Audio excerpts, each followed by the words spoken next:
From Hollywood, it's time now for John Lund as Johnny Dollar. Dan Mapes. You left word for me to call? Oh, Lieutenant, I've been trying to see you on this Latourette thing. What's your connection, Dollar? I'm investigating for the National Underwriters. Oh. Did you know Thompson? Yeah. Too bad. I'll be tied up till after lunch. You want to get together then? Anything I can do in the meantime? No, thanks. But enjoy the weather, Dollar. I don't think you'll enjoy the case. I'll see you in my office about 2. Right, Lieutenant.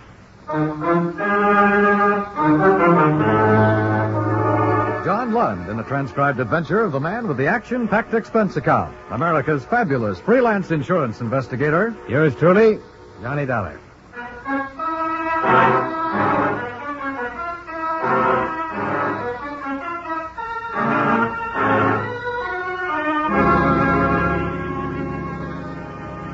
Expense account submitted by Special Investigator Johnny Dollar to Home Office, National Underwriters, Hartford, Connecticut. The following is an accounting of expenditures during my investigation of the Latourette matter. Expense account item 1, $97.50. Airfare and incidentals between Hartford and Denver.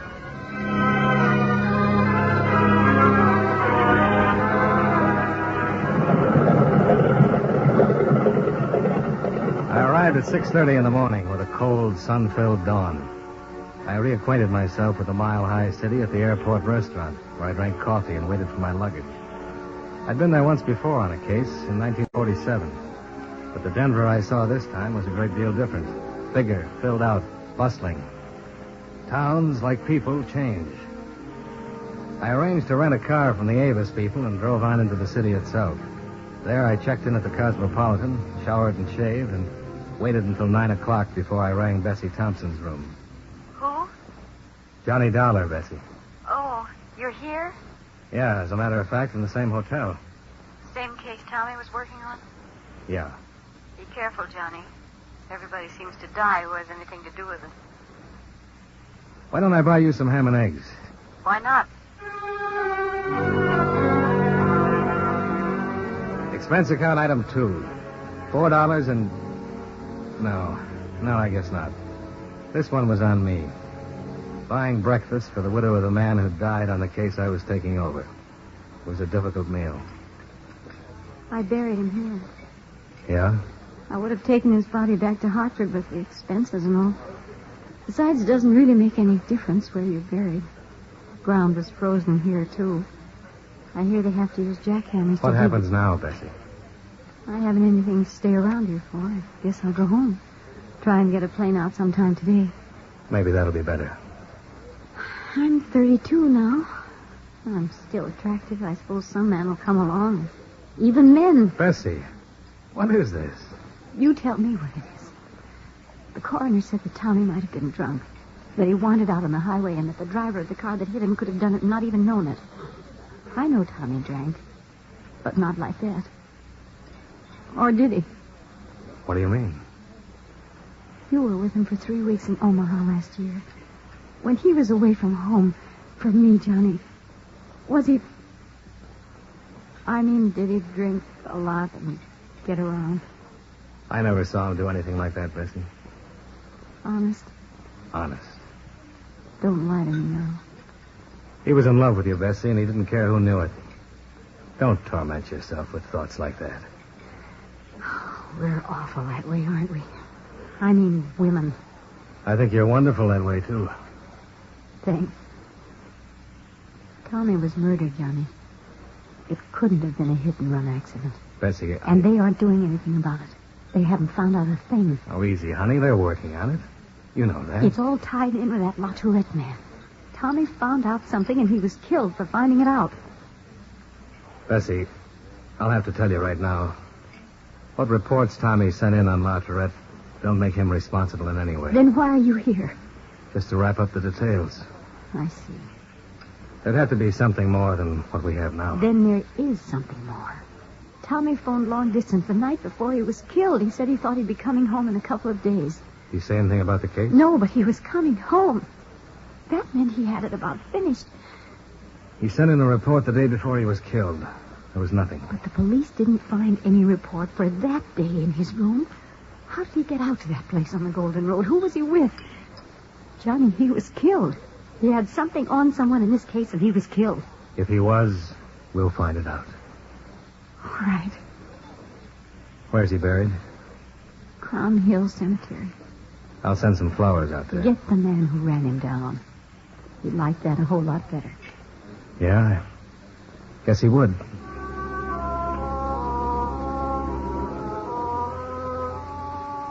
I suppose I was trying to tell her in the gentlest way I knew that men do go out to taverns and drink, that occasionally they do drink too much, and that it was entirely possible that Tommy Thompson had been killed as reported, and not for any information or investigating connected with Frank Latourette.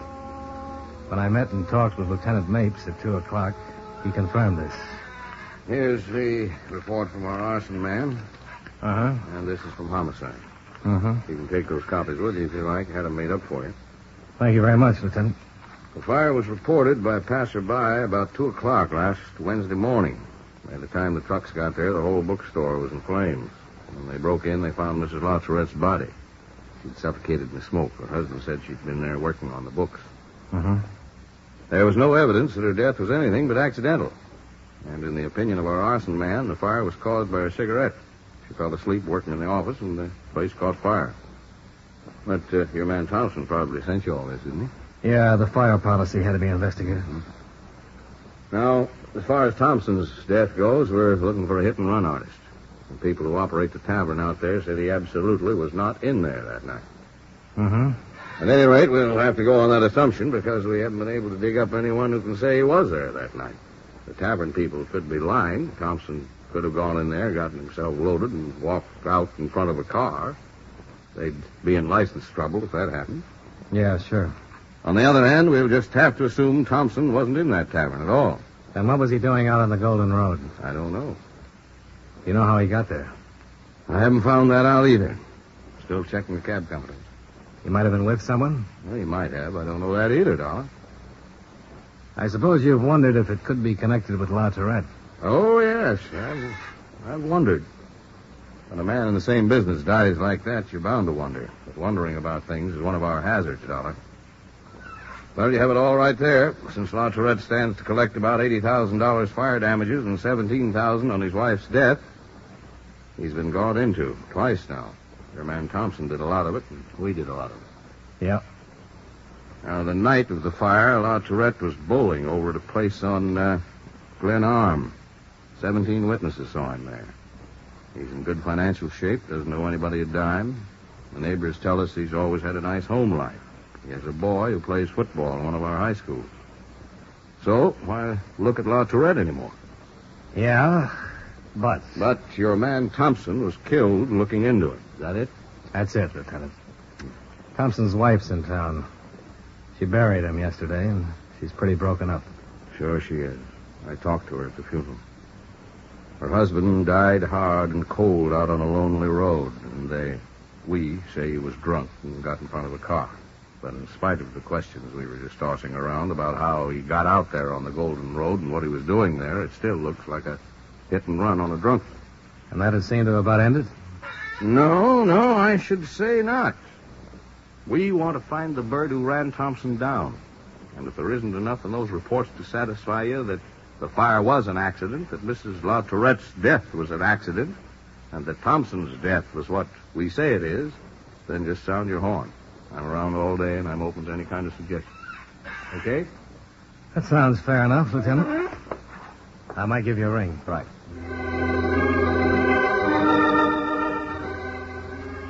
I spent the rest of the day in my hotel room going over the bulky envelope of police reports. I compared them with information Thompson had forwarded to the office before he'd been killed. No matter how you looked at it, the whole business was a story of tragedy, of violence and death. Mapes was right. I wasn't enjoying the case, and I was anxious to close it. It was dark by the time I got out to Park Hill and found the Latourette home. Through the drawn shades of the living room, I saw the figure of a man. He didn't move when I used the doorbell. Hey. Hello in there. Hello? Who is it? My name's Dollar, Mr. Latourette. He won't be back until tomorrow. I wonder if I could leave some papers for him to sign. Leave them at the door. I'll get them later. There was something about the voice, the strain and shakiness in it that worried me. I didn't leave the papers outside the door. Merely tried the knob. All right. Come in if you have to. Hey, what is this? Why the shotgun? Get in. You get inside and close the door. I'll kill you. Okay. Move right over there, mister. Right over there. All right, you can stop. Where's Mr. Latourette? Oh. You'll get the same thing if you do anything funny at all. Why? You'll be asking that from now to the day I die. Now get your hands up. Up. They're up, Sonny. Look, he might still be alive. You could call a doctor and... He's dead. I made sure. I don't know who you are or why you did this, but you'll never get away with it. They'll catch you. Who cares? You better give me that shotgun. Don't try to get close to me now. Who are you? I'm an insurance investigator. My name is Dollar. Mr. Dollar, I don't quite know what to do about you. Give me the gun. Oh, no. Oh, no. This little baby's got more work to do tonight. Yes, sir, just a little more work. Why did you kill him? He killed a man and a woman. I guess that gives me a right to turn around and kill him. What man? What woman? Somebody you probably know.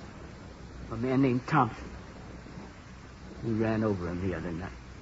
Oh? Sure. He ran him down with a car because Mr. Thompson found out about a woman. His lady love. His lady love? Oh, he had one, a real pretty lady. Who helped him burn my mother to death in a fire so they could be together. I'll see that they get together real soon. Your mother? Your name is Latourette? That's it. Bruce Latourette. That's my old man lying there.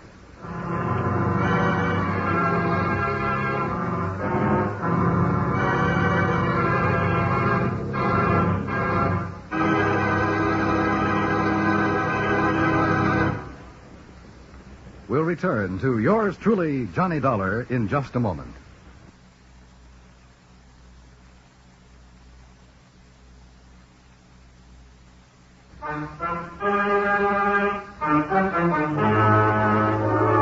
Now, with our star, John Lund, we bring you the second act of yours truly, Johnny Dollar.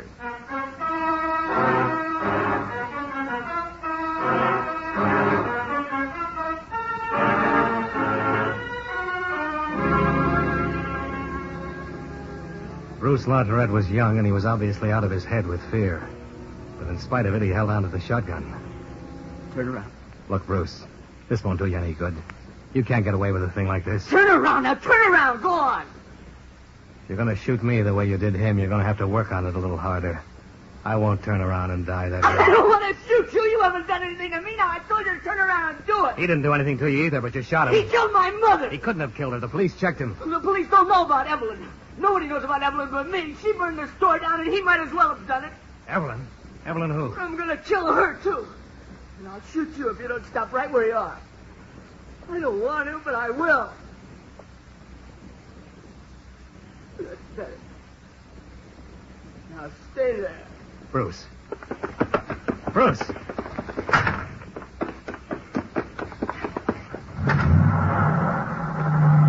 Bruce! Bruce!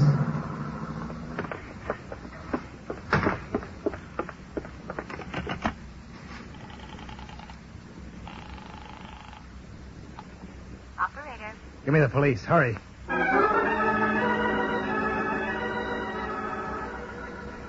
I gave a license number and the description of the car over the phone, along with the other information on Bruce Latourette.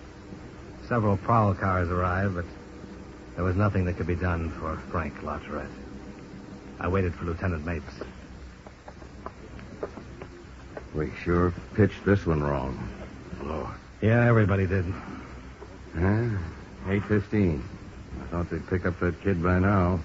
APB's been out since you phoned. Shouldn't be too hard to spot. He wants to kill somebody named Evelyn, and he looked pretty determined. I never saw such a thing in my life. You suppose he's dreamed all this? I don't know him well enough. Latourette might have had a woman who helped him burn down the store and kill his wife. He might have had to kill Thompson when Thompson found out about it. That's the part that makes it no dream. Dollar, if we don't have that kid in our hands pretty soon, we'll be standing in another room someplace looking at another corpse tonight. Yeah, I know. How could we miss it? Who's Evelyn? Why didn't any of these people in the neighborhood know anything about it when we questioned around? I don't know. Let's see. Farrell and Hayes, Thog, Weiner. Come on, Willie. Let's talk to these neighbors again. Okay. Boy, what I'd give for one gossipy old lady who knew everybody's business. You mean who knew somebody named Evelyn? Yeah, I guess that's what I mean.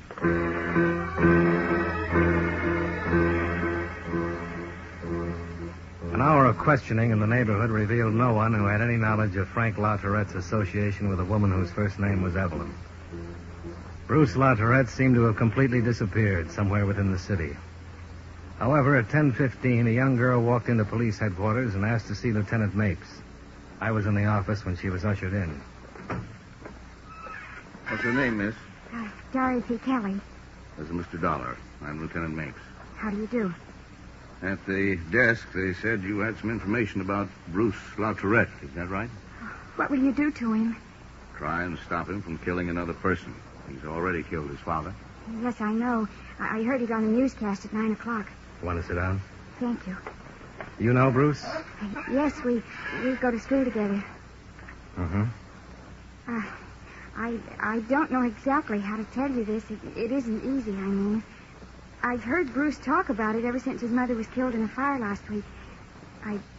Maybe I shouldn't have come down here at all. Well, if it'll help us stop him from killing someone else, you did the right thing. Do you know where Bruce is, Dorothy? No, honest, I don't know that. I'd tell you if I knew. What has Bruce been talking about, Dorothy? Well, he was pretty upset about his mother's death. He took it pretty hard. Yeah, sure. He was out of school all last week, and then when he came back this week, we had lunch together one day. He hardly ate anything, just sort of sat there staring out, you know? Uh-huh. Did he say anything? Not at first. He used to talk to me all the time. I mean, we're pretty good friends. Oh, gosh, if my mother knew I was mixed up in this... We'll talk to your mother, Dorothy. Go on. Well, Bruce was sitting there, and all of a sudden he said, they killed her. I thought he was crazy. I said, who killed her? And he said that his father and somebody named Evelyn killed her. He said that Evelyn set fire to the store and that his mother couldn't get out. He said his father'd been seeing Evelyn for a long time. Mm-hmm. And he also said something about telling all this to a man named Thompson and that Thompson was killed, too. Did he tell you who Evelyn was? No, sir. Did he say where she lived? No. Did he mention her last name? Gosh, I don't remember. I think he just called her Evelyn. Nothing else about her? No, sir. Oh, wait. What? She teaches skiing. What? Well, he said he met her once with his father when he was skiing. She's a ski instructor somewhere. Does that help you any? It might.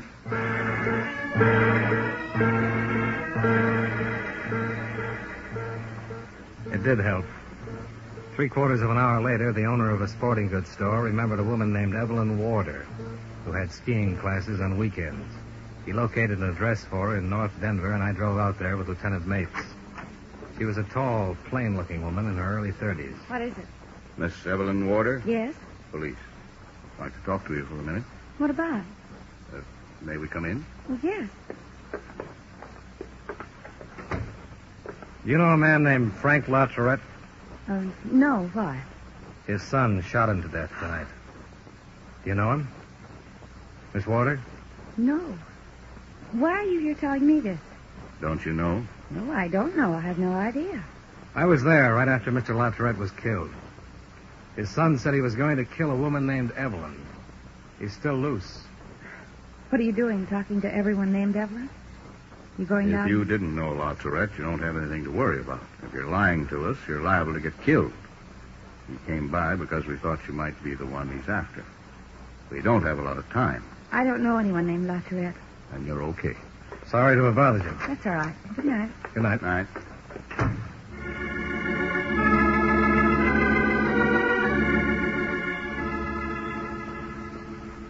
The pouting mouth, the plain face, the tall, ungainly person of Evelyn Warder didn't fit the role of a homebreaker or murderess. But we sat in the car across the street from our house. Mapes put in a call for 2 more cars to come out. It really didn't get sunny all day today. And this is a pretty lousy night. Nothing to say? Nope. Sure you don't. You could be in a nice warm hotel room getting a head full of sleep right now. I can do that anytime. Right now, I want to be around when somebody talks about a fire my company has an $80,000 claim on. And the murder? And Tommy's murder. Oh, the whole thing. Tommy's wife this morning wondering if he played around with other women. That kid standing there shaking and crying and killing and out to do more killing. I'd like to sleep. I don't think I could. Wonder where that kid went to. Should have had him by now, if he stuck with the car at all. How could he walk around town carrying a shotgun without being a little conspicuous? Yeah.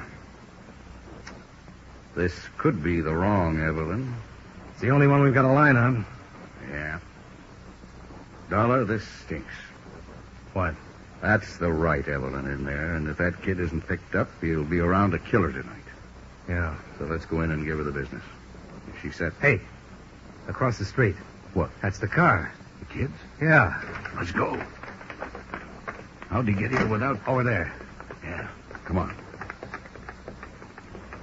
Bruce! Latourette, this place is covered. You'll never get away alive. Ow. Yeah. You okay? Shooting in the dark. That isn't going to do you any good, Bruce. Let me try. Sure. Bruce, this is Johnny Dollar, remember? Tell your police friends to keep down or I'll kill somebody. I don't want to kill anybody but her. I will if you try to stop me. And they don't want to kill you, Bruce. Put down the gun. I'm going to get her. The law will take care of her if what you say is true. I want to take care of her. Evelyn? Evelyn! This is Bruce Latourette. You killed my mother. We're going to have to do it, Johnny. Wait. Bruce! She isn't there. Get him away from here. Get him away from here. Get him away from here. Upstairs window. Yeah. She wasn't here, huh? Making himself a perfect target. One more chance, Latourette. Throw the gun down. Okay, boys.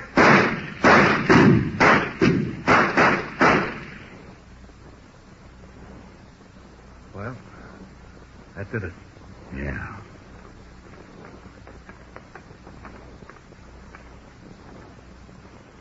I'll get an ambulance.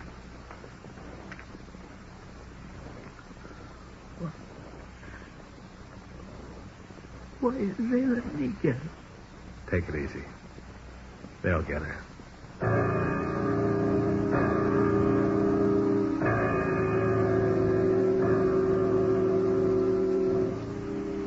They did get her. She was taken down and charged with suspicion of murder and arson. Bruce Latourette was removed to the emergency hospital and died there 3 hours later. I was in his office when Lieutenant Mapes had a stenographer take a confession from Evelyn Warder. All right, Miss Warder. I met Frank 3 years ago skiing. He asked me to have dinner with him one night in town. Later, he'd see me every now and then. It was his idea. Killing his wife? That?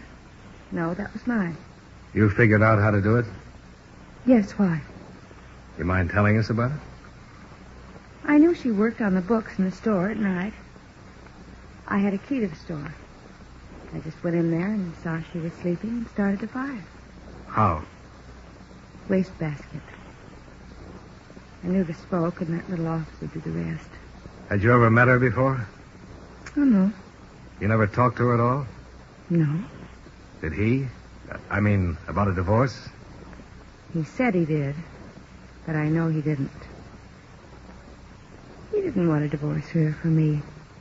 So you killed her? I guess I did. The insurance man, Thompson? Yes. I guess the boy told him about us. He followed us out to the place on the Golden Road. I told Frank we'd have to get rid of him. And we did. Who was driving, Evelyn? I was. Your car? Yes. You killed them both, then? Mrs. Latourette and Thompson? You don't think Frank could have the nerve to do anything like that, do you? I don't know why I went for him. I really didn't, I guess. He has money, but no nerve. Okay, Evelyn. Anything else? What happens to me? That's up to the court, Evelyn.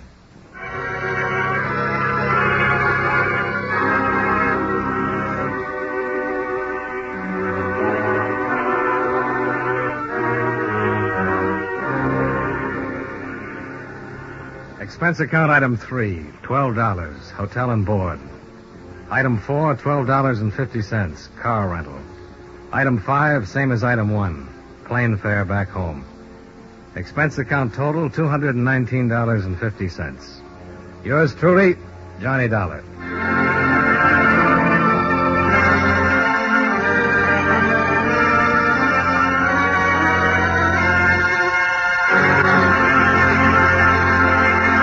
Yours truly, Johnny Dollar, stars John Lund in the title role and was written by E. Jack Newman with music by Eddie Dunstetter.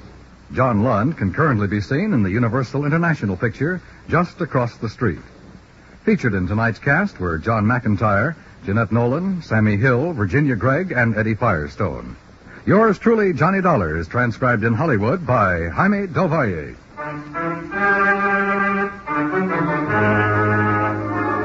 This is Dan Cubberly inviting you to join us next week at this time when John Lund returns as Yours truly, Johnny Dollar.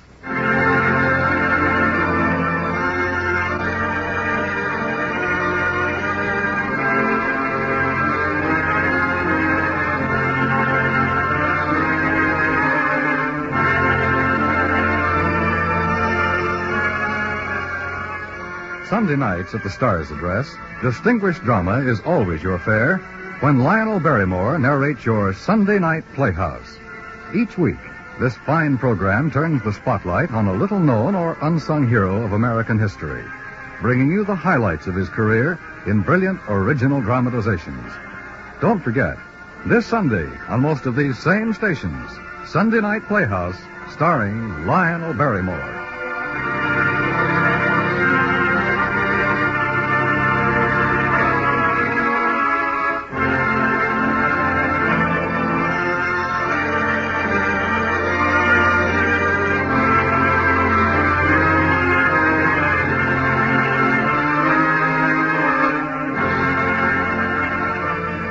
America now listens to 105 million radio sets and listens most to the CBS Radio Network.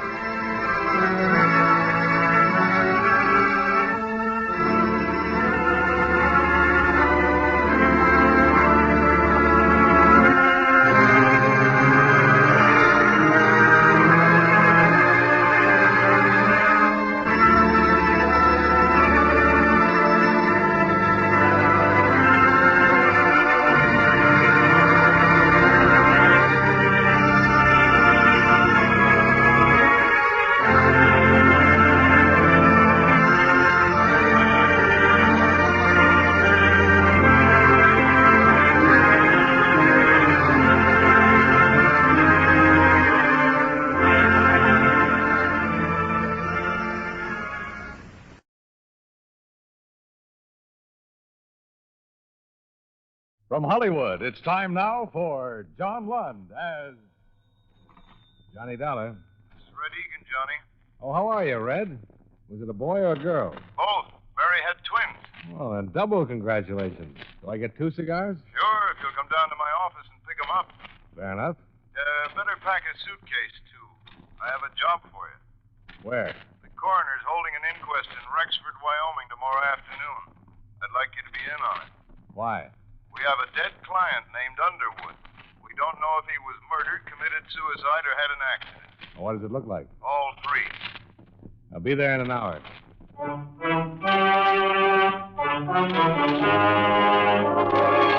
John Lund in a transcribed adventure of the man with the action-packed expense account, America's fabulous freelance insurance investigator. Yours truly, Johnny Dollar.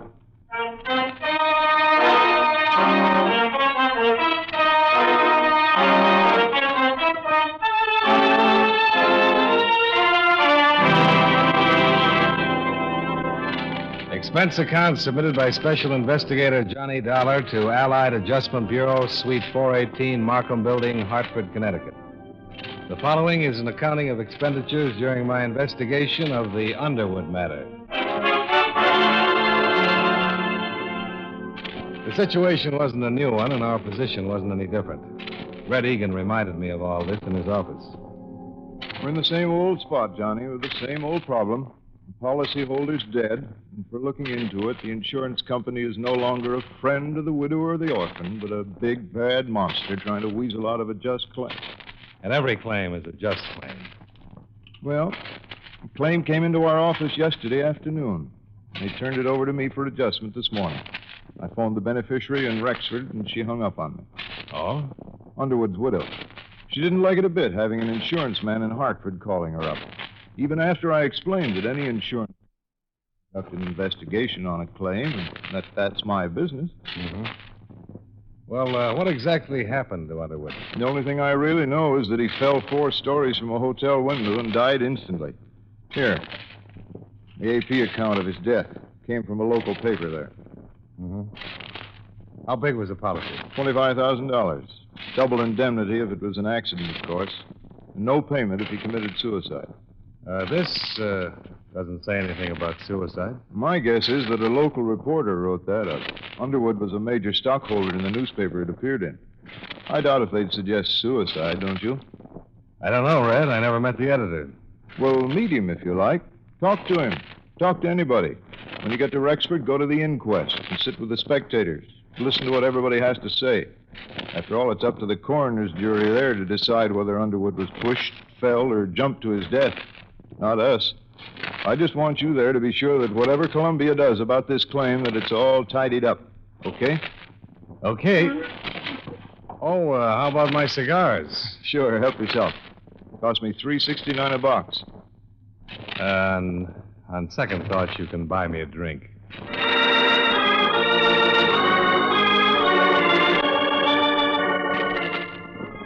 Expense account item 1. $214.65. Plane fare, train fare, bus fare, and incidentals between Hartford and Rexford. I arrived at 11:30 in the morning and checked in at the same hotel where Raymond Underwood had met his death. I had some lunch in the coffee shop, and after that I struggled my way against a belligerent north wind to the city hall and the inquest. There I sat with the reporters and listened to a bellhop, a desk clerk, and a chambermaid give their versions of what had happened the day Underwood met his death. I was most interested in what Mrs. Underwood had to say. Down, please. When did you last see your husband, Mrs. Underwood? Last Thursday morning, About what time? 12 o'clock. A little before, I guess. And where? The Pioneer Hotel. In his room there. The same room he occupied prior to his death? Yes. Were you alone? Yes? Just with him.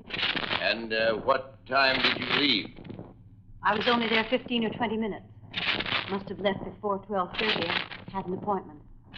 That was the last time you saw Mr. Underwood alive? Yes. They called me about 3 in the afternoon and told me that it had happened. What did you talk to your husband about, Mrs. Underwood? We were talking about being divorced.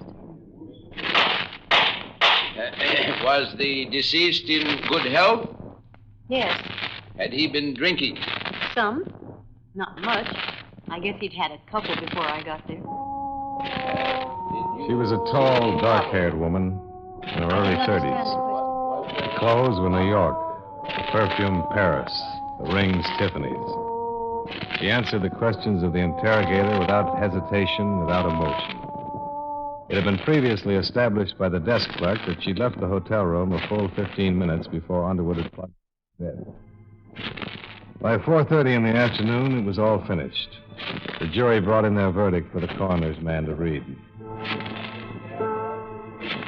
jury that the said Raymond W. Underwood came to his death by a broken back received in a fall from the 4th story of the Pioneer Hotel at or about 12:30 p.m. on Thursday, February 19th.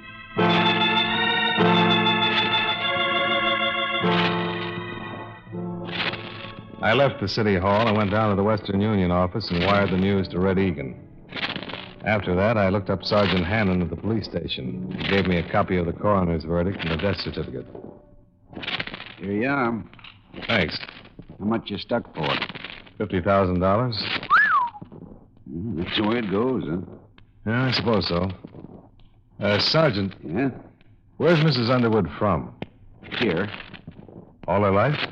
All her life. Born and raised right here in Rexford. Of course, she went to school in the East, and she's been in Europe a couple of times, but most of her life right here. Mighty pretty widow. Mighty rich one, too. Underwood had it. I know. This divorce. Everybody in town knew they weren't getting along. Never did get along. How could they? Alice is 28 and Ray was over 50. He could have been her father. As a matter of fact, he almost was. How's that? Well, he raised her from the time she was 14. He paid for all her schooling and growing up. She didn't have any folks after her old man died. Ray was pretty good to her. I see. We went over what you were thinking, Dollar. Sure, anybody would. But they were talking about divorce. The papers had been drawn up for a settlement. She'd got a lot of money in alimony and so on. Alice had no call to push him out of that window or have anybody else do it. What about the possibility of suicide? The jury said accident. Besides, everybody here knew Ray. He wasn't the suicide type. Nobody's the suicide type till they come to the end of the line, Sergeant. Then it's too late to interview him and ask him about it. But it's already been said as an accident, so I guess I'm just throwing words around. You have a right to do that if you aren't satisfied with the verdict, Dollar. Anything we can do, be glad to help. Thanks. Thanks a lot.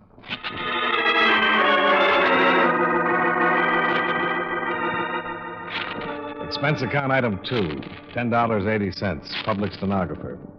I assembled copies of all the testimony, re-interviewed the people at the hotel, had all of it typed up and notarized and forwarded to Hartford. Then made arrangements to meet my eastbound plane in Cheyenne. I was about to check out when my phone rang. Johnny Dollar. Been trying to get you for 3 hours, Johnny. What's up, Red? The insurance agent in Cheyenne just got back from his vacation and read about Underwood's death. He phoned Columbia long distance with some information. 2 days before it happened, Underwood phoned this agent and said he wanted to change the beneficiary on his policy. He didn't say who to. Uh-oh. And now, get this. The morning Underwood died, he phoned and said to never mind, that Mrs. Underwood was still his beneficiary. What do you make of it? I don't know. Maybe I'd better find out.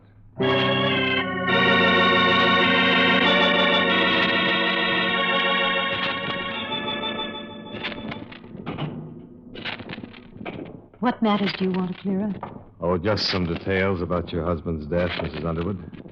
I sure hate to trouble you at a time like this. That's perfectly all right, Mr. Dollar. Sit down. Can I get you a drink? Scotch will be fine. All right.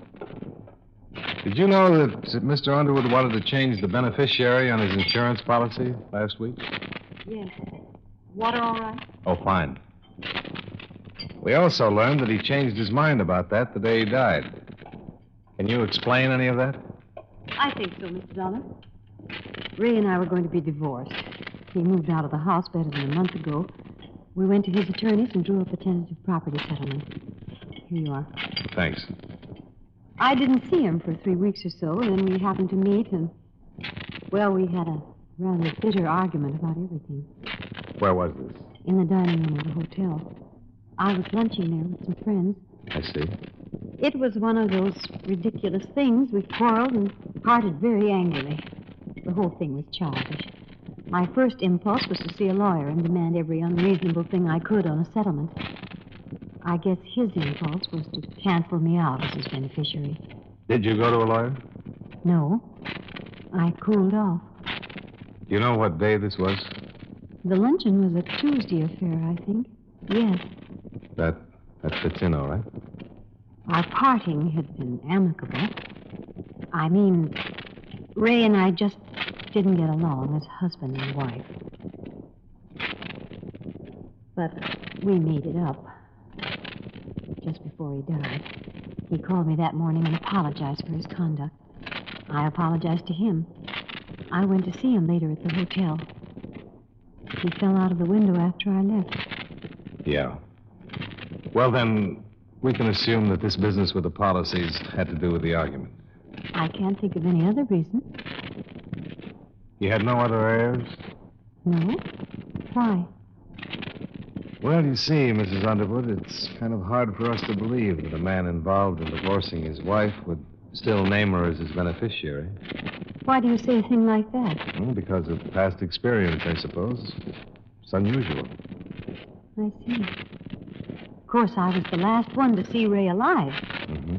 And I could have told you that we were reconciled, that we were going to drop the whole matter, that he was going to move back into the house. Yes, you could have told me that, Mrs. Underwood. But I didn't. I told you the truth. I haven't lied to you, Mr. Dollar. When Mr. Egan called from Hartford a few days ago, I was very upset. I've never been a widow before. You're still looking at me with a question, Mr. Dollar. I hate to be stubborn, but I'd still like to know about the other matter. Why I am still his beneficiary? Yes.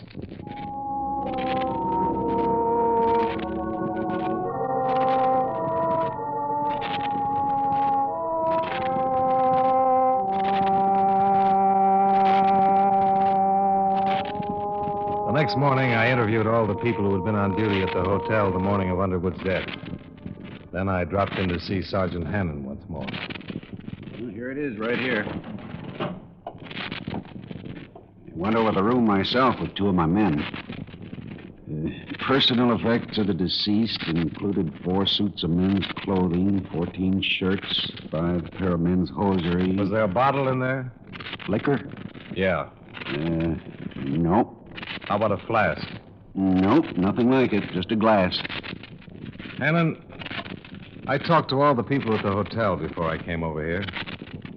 Underwood left a call for 11:30 the morning he died. They called him. 5 minutes later, he phoned the insurance agent in Cheyenne. And that's the only business he conducted all day, outside of calling his home. We know he didn't leave the room, and we know Mrs. Underwood visited him there about 12. Yeah.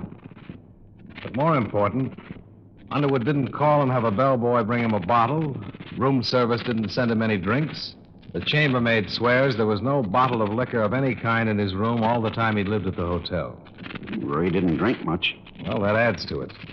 What light drinker takes a drink before breakfast? He only had time to get up and shave before his wife showed up. Who said he had a drink? Mrs. Underwood. Hmm? On the witness stand, under oath, she said that her husband had had a couple of drinks. Mind you, she didn't say he was drunk, but she did say he'd been drinking before she got there. You know what I think, Hannon? What? I think she just threw that in because it's a little hard to believe that a cold, sober man would walk out of a hotel window and kill himself accidentally. But you and I and everybody else at that coroner's inquest got the impression that Underwood was slightly tipsy. I want to know where he got the drink. I want to know who gave it to him. That's what I want to know. Where'd he get the drink? If he had one. It's a pretty good question, Dollar.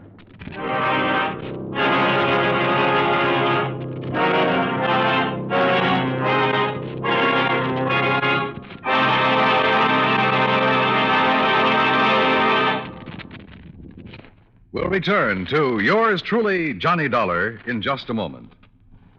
Every Saturday in the daytime, CBS Radio presents City Hospital, just one of a thrilling lineup of weekend dramatic programs at the Star's address. City Hospital tells gripping stories of life and sometimes death in a great hospital. Tomorrow and every Saturday on most of these same stations, CBS Radio invites you to enjoy City Hospital.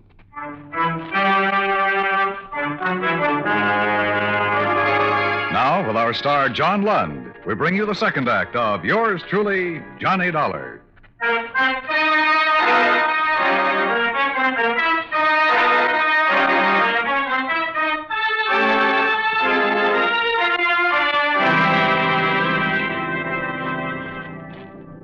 After our talk, Sergeant Hannon agreed that there was enough of a doubt about the circumstances just before Underwood's death to warrant a re-examination of the facts. That was all I needed. I knew that Mrs. Underwood would be questioned and that the pressure would start to build up. I had some pressure of my own.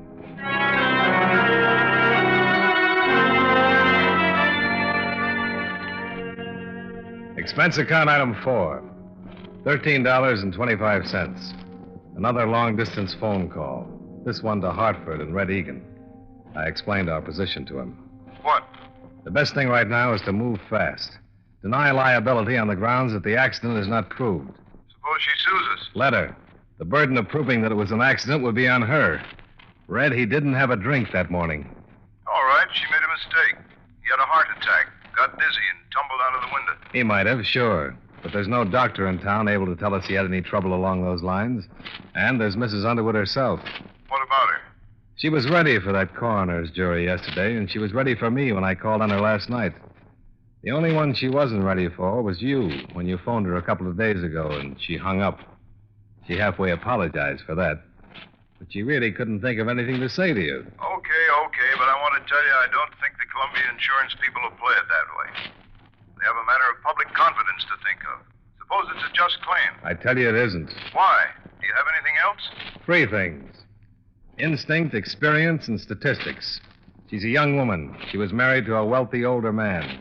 With him out of the way, she has all his money, everything, not just alimony and a property settlement.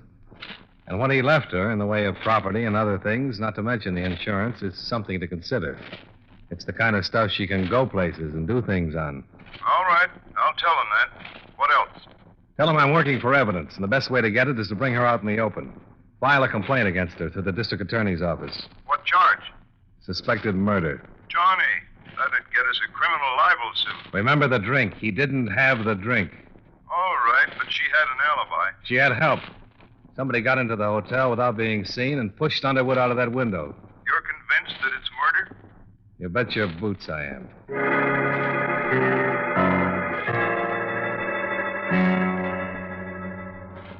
At 6 o'clock that night, I compared notes with Sergeant Hannon.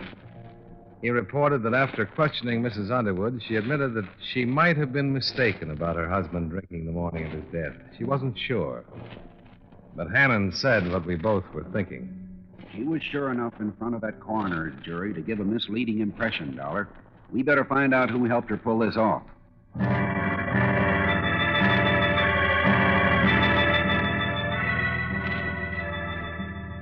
Hannon had 16 men working on the case by then.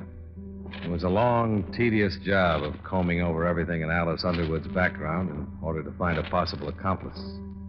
About 4 o'clock the next afternoon, we interviewed one of the 3 servants in the Underwood home. That's right, sir. Once or twice a week. Do you know where she drove to? I have no idea, sir. She'd generally get up early in the morning and be gone all day. How do you know she went out of town? Couldn't she just have gone and visited a friend somewhere nearby? Oh, I suppose so, Mr. Dollar, but then she'd generally take a small suitcase, a change of clothes. You don't take those when you're visiting a friend in town, do you? You might. Wait a minute. What car did she take? The Cadillac. And I knew it'd come back covered with mud and ice. Always have to be washed up. I see. Mr. Underwood used to complain about it a whole lot. About the car? Oh, no. About the trips. They had some pretty good arguments about them. Could you repeat anything that was said? Well, I don't guess I could, word for word. Do you know what they were about? Yes. It's about the same all the time. Mr. Underwood said she shouldn't visit that man. What man? Just that man. I never knew who it was that they were arguing about. Uh-huh. How long have you worked for Mr. Underwood? Me, I've been in this house 13 years, sir. And you've known Mrs. Underwood quite a long time? Yes, sir. Yes, sir. Knew her when she was a little girl, when she first came here. Yes, saw her grow up and go away to school and come back and go away to Europe and come back a little more grown up and a little different each time. I seen her turn into a woman over the years, sir. Were you surprised when Mr. Underwood married her? Well, no. Yes, I guess I was. I mean, she always seemed so young compared to him, but then when she was grown up, it was sort of different, so I wasn't surprised at that. Let me ask you this. Did she seem to fit in here? You mean when she married him? Yeah. Oh, before they were sort of, like friends. I mean, they'd ride horses and go hunting and laugh and talk about different things, but she traveled so much and saw so many different things around the world that it didn't seem they were friendly anymore once that they were married. I mean, Mr. Underwood was Wyoming, you know, and Mrs. Underwood, she was, well, different, even though this is her home. Okay, thanks a lot. Wait, I feel awful about Mr. Underwood being dead. I've been telling you the things the way I see them, and I know you'll probably hear different stories from everybody. But I'm glad you came and asked me. If there was anything wrong about the way he died, I'd like it to be fixed. Sure you would. Mrs. Underwood probably would fire me for talking like this, but no, I don't care. This house isn't the same anymore.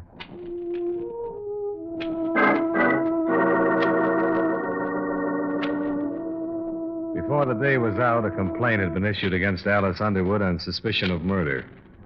However, it was not served immediately, because by that time, Sergeant Hannon's men had discovered the names of 3 men Mrs. Underwood had been seen with at various places around Rexford in the past 3 years. One of them had been killed in the Korean War. One of them had moved to Chicago 14 months before. The third one was a man named Tyler. He operated a sizable ranch about 80 miles from the city limits. We found him loading cattle onto a couple of trucks.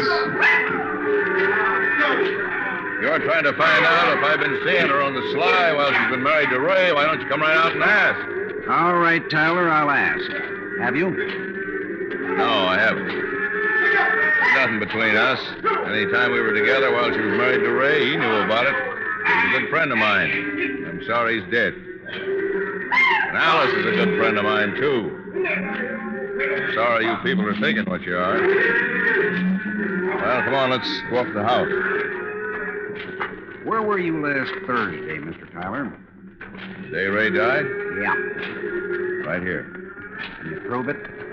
Say, what is this? We haven't accused you of anything, Tyler. We're just trying to gather some facts. Alice is a grand girl. You can put that down as one of your facts. You boys want a drink? No, thanks. Not for me, thanks. When was the last time you were in Rexford? Oh, I haven't been in for the last 6 months. Wait, I was, too. I came in one day around Christmas to do some shopping. Most of the time, my cook or somebody goes in and handles the supplies there. Okay, Tyler.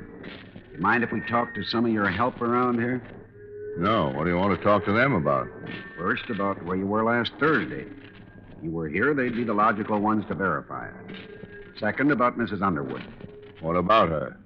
What we ask you. Just checking it, Tyler. She's been taking trips and visiting somebody around here. We thought maybe it was you. It wouldn't look good if she was visiting me, is that it? It depends on the circumstances. Yeah. Tell me something, will you? Have you taken any action against her yet? Not yet. My company's filed a complaint. Suspicion of murder. I see. I'd like to tell you something. Okay. Both of you know her, huh? Yeah. Her daddy was a drunk. When he died, Ray took over and gave her everything. If it hadn't have been for him, she'd have been tossing hash in some restaurant around here, kidding the customers, and married to a truck driver. What's this got to do Let with me go on. Sure, she loved Ray for giving her all that, but any woman needs more than that kind of love. I lied to you a few minutes ago. There was something between us. It was bound to happen to me or somebody else closer to her age. I was glad when she and Ray finally decided to be divorced. It was my chance to marry her. You can talk to my people around here. They'd lie for me and say I was here last Thursday all day, and they'd tell you that Alice never came here to see me. They'd lie right on down the line for me, but I can't let you take her into custody for something I did. Something she didn't have anything to do with. I killed Ray Underwood. How did it happen, Tyler? I didn't mean to. One of my trucks was delivering some beef to the restaurant at the hotel. I rode in with the driver and went in the back way. I went right up to Ray's room because I wanted to talk to him. What about? Wasn't the divorce settled? Yeah, it was all set. All set. He called me the night before, and been kind of sore about Allison. I just wanted to go in and tell him what I've told you. We didn't plan to fall in love. We didn't want to hurt him. We both loved him. When I got to his room, he wouldn't let me talk at all. Tried to swing on me. So I shoved him, and he went out the window. That's all.